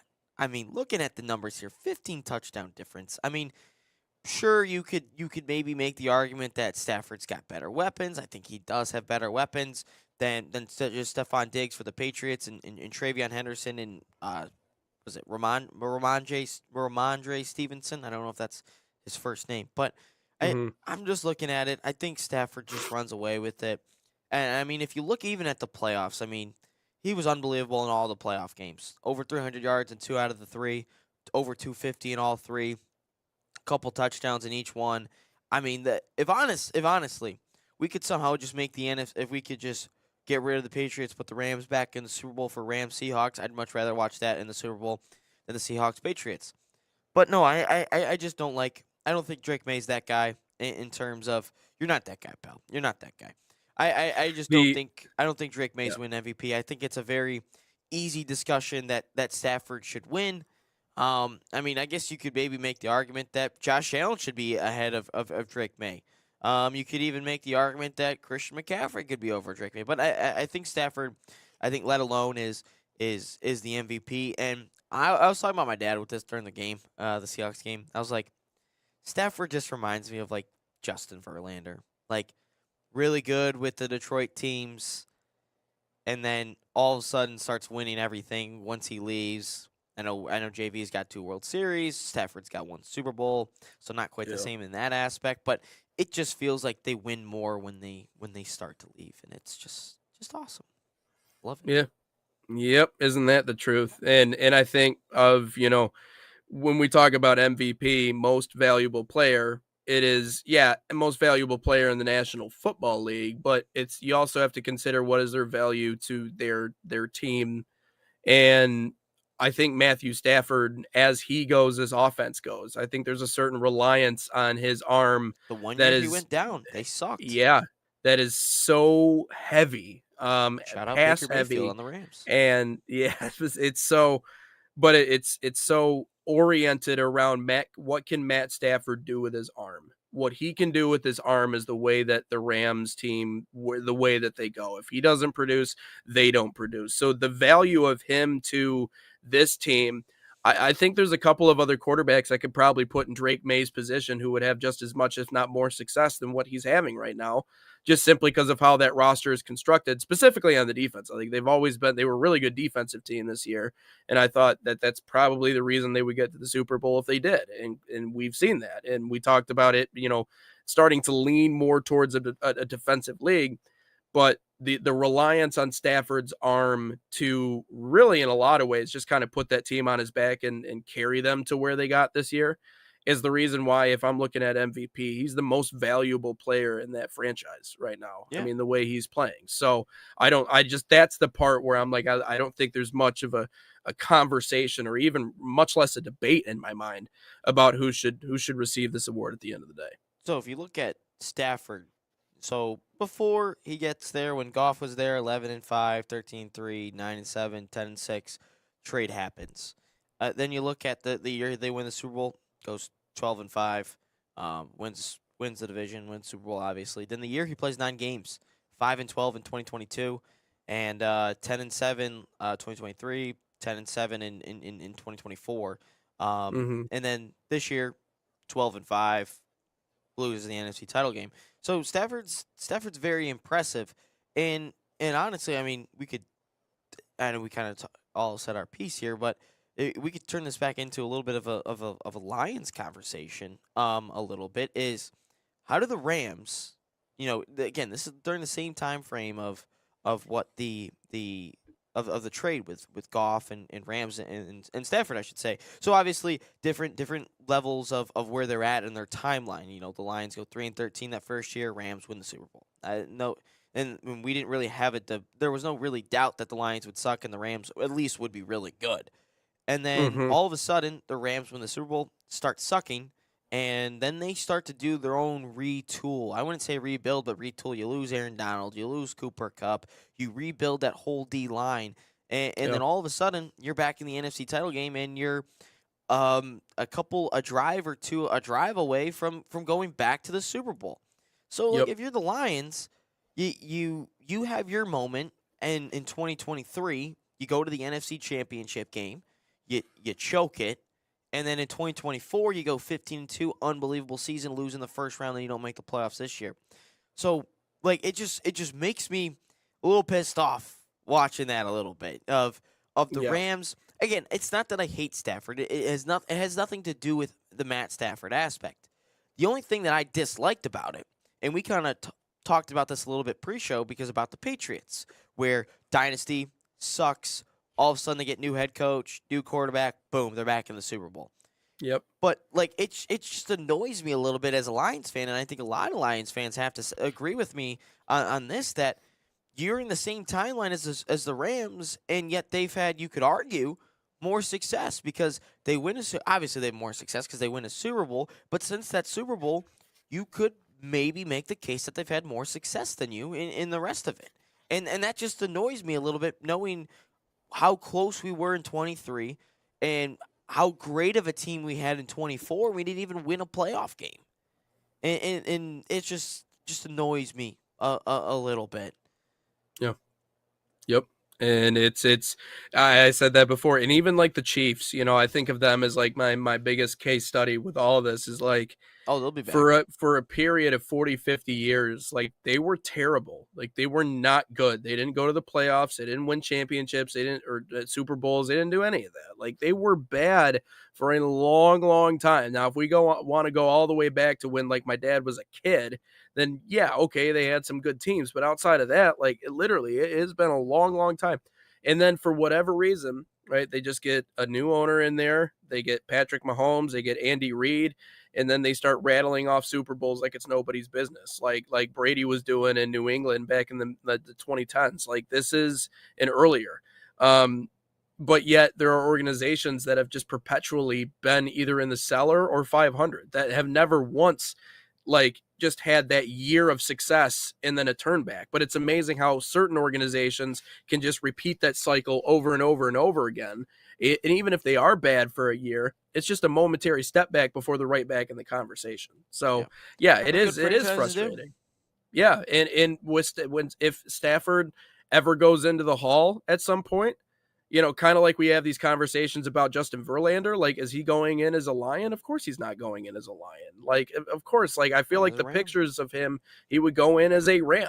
I'm sure his Detroit days would be recognized, but it would be a cliff note in the story of Matthew Stafford's career. Much in the same way that I think if Justin Verlander goes in, he's probably going in as an Astro. And that's so hard. That's so hard to realize, is that Detroit has so many claims to fame, but a lot of them, they were just in the city for a year, or they were here for a short stretch of time, and then they were gone. And so I think that's also why people are so like guarded about Tarek Skubal and like their superstars, because this is a PTSD thing for the city of Detroit. Cade. Because we see these guys leave, and then they become superstars, and we're like, oh yeah, I mean that's the favorite pastime, is watching games, and former Tiger, former Lion, whatever it may be. I think that's why the Detroit fan base is so guarded with their superstars. Not the Pistons' sake. I mean, they weren't like crazy superstars, but Chris Middleton and Spencer Dinwiddie. I mean, second round picks that you had, and they go on. Yeah. And, I mean, Dinwiddie was an all-star, I believe, and Middleton, handful of all-stars, and then obviously wins an NBA championship. But no, I think you're right about the Skubal take. Is the Detroit fans are very scared to lose their superstars. And I think what they're most afraid of is Skubal. Again, baseball I think is going to be so much in the air in the near future out after this year, and I don't really know. You really can't predict anything about what could go on. But I feel like if you were to predict anything, I think Skubal, if after this year, if he stays the whole time, like they have a postseason run maybe with him, or they don't make the postseason, they don't trade him at the deadline, whatever.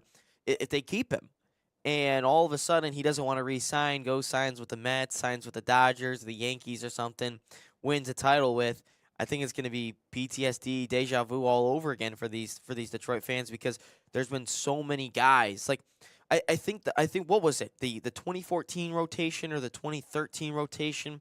All 5 of them have rings. Yeah, like Verlander, Scherzer, I think Price was in there. Porcello's got some. Sanchez, like.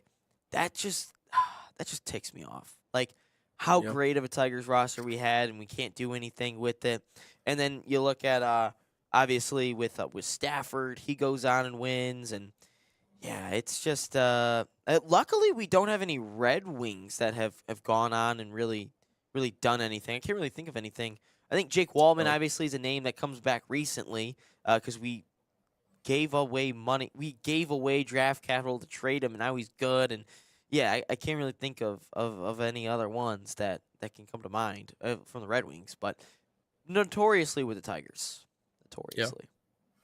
We're going to take one more break. When we come back, let's get to our last topic. We like our rants on this show, and I think we both have some good rants as it pertains to this. But Harbaugh getting a new job, Jesse Minter getting a new job at Michigan coaching staff that won a national championship that started what is now this 3-year trend of Big Ten teams winning championships in really forcing Paul Feinbaum, as some of us like to call him, to actually admit that the Big Ten is the best college conference in the U.S. But yeah, did the signs really matter all that much? We'll talk about that more coming up next here on Inside the Game.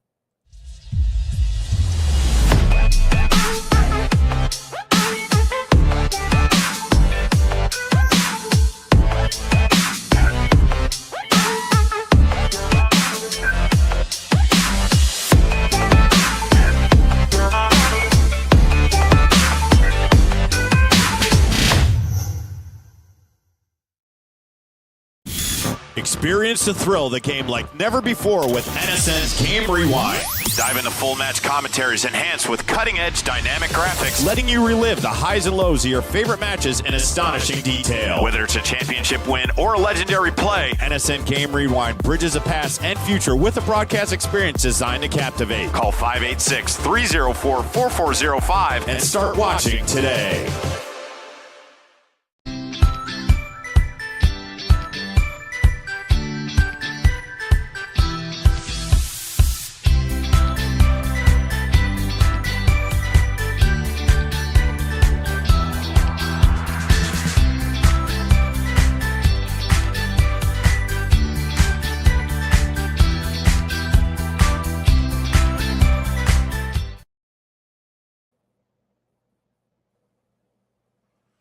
We just got done talking about the Red Wings. I'm watching highlights of Johan Franzen in the 2008 playoff run for the Wings. So old Johan Franzen. That was the group that I came up on. I was 12 at that time, so I remember that group fondly. I always used to play NHL on GameCube. I think it was NHL 05. I think that was the one that I was really hooked on. But yeah, great NHL series growing up. Anyways, getting into our final topic of the day here today, Ryan, you know what? I'm just going to let you introduce this one, and I'm interested to hear what you have to say about it, because I agree with what you are asserting in all of this. But, we talked about it before the show came on, so let's talk about it right now. The signs didn't matter. That's it. The signs did not matter. All right, let's break this thing down. From a fundamental standpoint, shout out Kent Murphy. Michigan State and Ohio State fans. Let me put myself on full screen here because they pissed me off. Go ahead. Yeah, all right, Michigan State, Ohio State fans, you're butthurt that your football program couldn't beat Michigan, so you just latch on to this idea that the signs truly mattered. But let's talk about here the difference between the before COVID Harbaugh and post COVID Harbaugh. Harbaugh fired Don Brown. That's the biggest thing. What happened as a result of that? He goes to his younger brother, John Harbaugh, and says, give me a defensive coordinator or a defensive assistant that could be a good defensive coordinator for you. Guess what happens? A young 36-year-old or 35-year-old Mike Macdonald comes over from the Baltimore Ravens elite defense. And what is he there? What is he simply there to do? Stop Ohio State's offense. What does he do? He somewhat does that. Stroud still threw for like 300 yards, but that's neither here nor there. But then what does Michigan do offensively? They get away from the spread that they were trying to do 2019, 2020 kind of time era. They get away from that. What do? That's smash football. They go back to the offensive line. They go to the grounded pound, make their quarterbacks a little bit some game managers. Guess what happens? Smash mouth football happens. Offensive line, Hassan Haskins, 5 touchdowns. And then the defensive line, too. Massive difference. Aiden Hutchinson, David Ajabo, like 12 sacks each. Big difference. Fast forward 2022. Now what do they have? Same defenses. Mike McDonald leaves. Guess what they have? They bring in Jesse Minter over from Vanderbilt, also a part of that same Ravens Harbaugh tree. Same defense. What does he do? Shuts down Ohio State again. What else also happens? Ohio State becomes soft. Michigan's offensive line continues to dominate the Buckeyes. And then J.J. McCarthy said they couldn't throw the deep ball, throws the deep ball, gets things done. Basically what happened in those 2 years, Ohio State gets manhandled. Michigan State did win one, by the way. Ohio State gets manhandled. They're soft. Michigan's defense stops their speedy wide receivers. Hey, Jackson Smith-Njigba, how's your injury in that 2022 season? You didn't play in that one for some reason. 2023, all of a sudden, this is why Ohio State couldn't win. This is why Michigan State couldn't win, because Michigan was stealing signs. What just happens when this all comes out? Michigan State doesn't want to play Michigan. It's too scared. So you know what we're going to do? We're going to walk the quarterback over like high school and get the play called that way. Well, you didn't score any points that way. 2023, what happens? Harbaugh can't coach in Happy Valley. Harbaugh can't coach against Ohio State. And Tyrone Moore somehow goes undefeated in that stretch. The guy who DMs OnlyFans models during halftimes of football games gets it done. And then what happens? The great equalizer. Alabama is gonna really stick it to Michigan in the Rose Bowl, which you had for a play because JJ threw a pick in the first play, but it was returned. It was called back. What happens? That's right. Michigan's D-line and defense shows up again, stops Milroe. Let's get to the national championship game. You're gonna play against the number one offense in the country. Joe Moore award-winning offensive line. Michael Penix, top 10 pick. Roma Dunze, top 10 pick. Guess what happens? 1 touchdown. Let's just face it. Michigan had elite coaching, elite players during those 3 years, and all this is a cop-out for Ohio State and Michigan State fans. Why? Because you couldn't beat them. And that's all you can say for the rest of time because your schools, Ohio State, let's be real. We could put an asterisk on your last 3 national championships. Not PI against Miami. You need an expanded field in 2015 and 2024. And by the way, Ohio State, you didn't lose to Michigan in 2024. You don't have an Addy.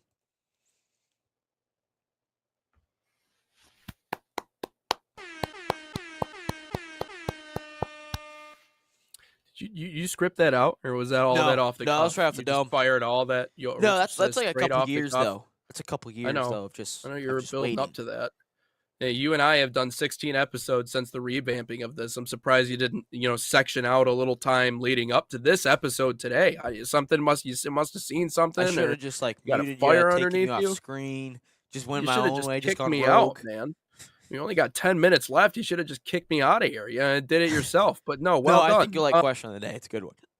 Sometimes I think that maybe this show would be a little more edgy if you and I came from different schools of thought as it came to college athletics. You know what I mean? Like if I wasn't over here, like, yeah, my man's actually making, so he might be taking a little stretches here or there, just to try and get his point across. But, everything that you pretty much said makes complete sense to me. And the biggest thing that I always come back to is that if this was as egregious of a cheating scandal as people make it out to be, and I love when people use big words. That's my favorite. Ooh, the most egregious cheating scandal of all time. It's like, ooh, big blasphemous. Word. No, blasphemous. Like you just learned that one today? Good. Look at you. You had to Google the word to use because you didn't even know what it meant.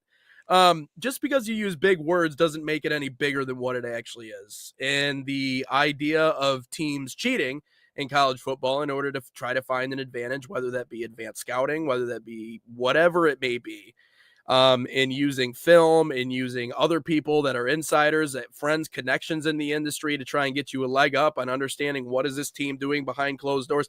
All of that stuff, the espionage is going on constantly in college football. Because again, if you win in college football, everything else improves at your university. Everybody else benefits from having a good football program. And likewise, if your football program sucks and you're not selling tickets and no one's coming out, guess who struggles? The athletic department. Everybody struggles. Everybody. There is a drawback to everyone in that athletic department if your football team is not good. So what are you going to do? You're going to do everything you can to put yourself in the best position. There are other schools that were doing exactly what Michigan was doing until Michigan decided to do it differently. And then they had a problem, right? Because they found the nerd who was actually really good at doing this.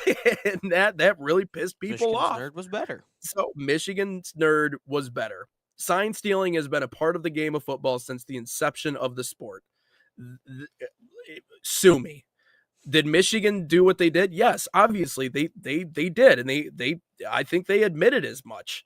So they did cheat. Fine, if you want to call it cheating, I would admit to that. But is this something that is unique to only the University of Michigan, or they're the only ones? It's no, this has never happened before ever in the history of college football. If you live in a fairy tale land and you don't know what it's like to be inside of a locker room, or you just simply don't understand the sport of football, yes, if you are a casual, yes, this is probably the most egregious cheating scandal of all time. But if you know a thing or two, you might know that the NCAA was trying to flex its muscle, and they didn't like Jimmy Boy because Jimmy Boy didn't like them. And the thing that I love about Jim Harbaugh is he's not the type to play political games. He doesn't care about playing political games. He doesn't care about meeting you halfway. My guy thinks that the NCAA is Bush League because he saw what Ohio State was doing for years. He saw what all the other programs around him were doing to get a leg up, including those programs in the South that you mentioned episode after episode. And he goes, okay, well, if we're going to play by that game, we're going to play by the same rules. And if you don't like it, put microphones in the helmets, put radios in the helmets, make changes. You know, it was a witch hunt from the beginning, in my opinion. And if it was as egregious as people like to make it out to be, yeah, they would have taken a few wins away. I don't, unless you think Michigan has That's some the sort best of part in all superpower. this. Yeah. Anyways, so I rest my case. Michigan State and Ohio State have both vacated more wins than Michigan ever has. Just saying. Just putting it out there. Yeah. So did Michigan do it? Yeah. Do I think it's right to necessarily do it to the extent to which Michigan did it, or other programs for that matter? I mean, I don't know. Like, the thing is about espionage and spying is you don't know about it until it's finally released to the public. Like, but if you don't think that there are things going on outside of just practicing and watching film, like, do you understand the importance of football in the United States? Like, that's the part. Like, if I'm running the U.S. government, like, you bet you're behind I'm going to be taking a look at what they're doing over there, right? Because the stakes are pretty high. Yeah. Right. Same thing in college football. If I'm running a football program, if I'm at Notre Dame or Michigan or any one of these places where the success of my football program really could be either the success or the detriment of my time as either an athletic director or a head coach, winning means everything. So of course you're going to do everything you can. But anyways, moving on, let's get to question of the day. Question of the day. Here we go. It is, of course, presented by Salt Athletic. I gave myself a little love here, put myself on camera, and all Nice. that fun stuff. You look But, good. Hey, your Aunt Nate gave me inspiration for this question of the day. And based on all what I right. saw yesterday. But Salt Athletic, an official sponsor of us at the National Soccer Network, and save 15% off by using promo code NSN15 to save that #1 smell-proof cleat bag that 100% works. Got it right here. Visit saltathletic.com today or scan that QR code. And if you are looking to just try to get a free Salt Athletic bag, head over to our Instagram, Nat Soccer TV. I just saw that we have an updated profile picture on there, so shout out John for that. But here's how you win it. Trying to read the script here, and I've already said the first words. Head over to our Instagram, follow us, tag a friend, and comment hashtag NSN Salt Giveaway. It's that easy. One winner every single week. We have 21 bags, so you know what that means. 21 bags given away for the next 21 weeks. But here's question of the day. Should Diego Pavia be a horse jockey? Ooh. He was listed as 5'9" yesterday during his Senior Bowl measurements, and he was listed as 6 foot at Vanderbilt. Yeah, clearly not 6 foot. I think anybody with 2 eyes can see that my man's not 6 foot. Ooh, well, how much does he weigh? I think that comes because what is the average size of a horse jockey? Now you got me. Now you got the brain cooking a little bit. So let me see. Your aunt. Horse. I don't know if she's up right now. That retirement life, man. 5'2". 5'10", 5'3", 108. I think Pavia could lose some weight. Pavia height 108 to 118. How much? 207. So he'd have to slim down quite a bit. and have to drop 100 pounds. Okay. Hey man, if I mean, get on like Ozempic or something, like I don't know, start doing commercials for like weight loss supplements, and then I'm sure he'll be down to like 118 in no time, and then like maybe it can be like professional fighting where he can like cut weight before the weigh-ins to be a horse jockey, and then just show up and he's just massive and his horse is like, what the hell is going on? I can't do this. You're too heavy. The guy stinks. I hate him. Yeah.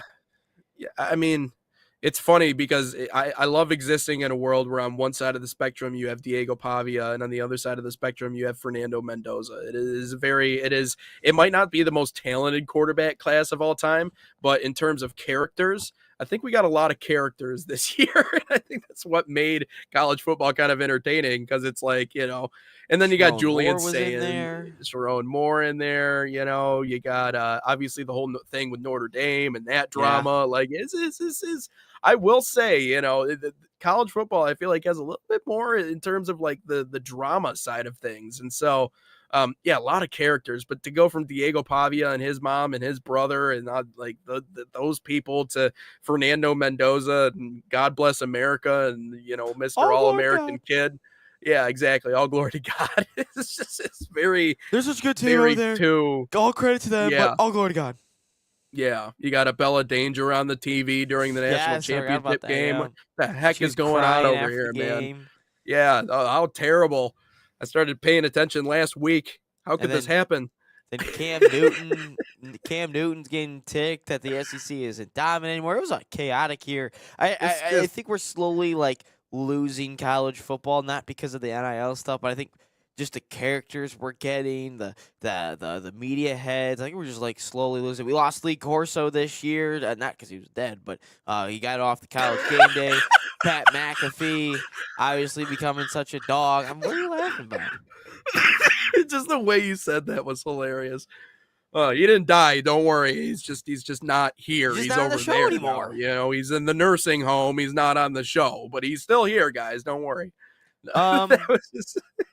Also, before we go here, just know we're going to have some breaking news here on the network today at some point. So make sure you're paying attention to all of our social medias throughout the day. We are going to have some breaking news, and it'll be posted as soon as we get the official word for that. But stay tuned to the National Soccer Network all day today for that breaking news. It's big.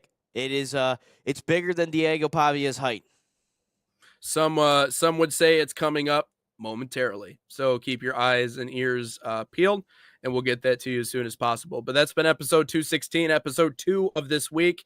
Again, follow us wherever you find us on social media, National Soccer Network. And until then, talk to y'all tomorrow.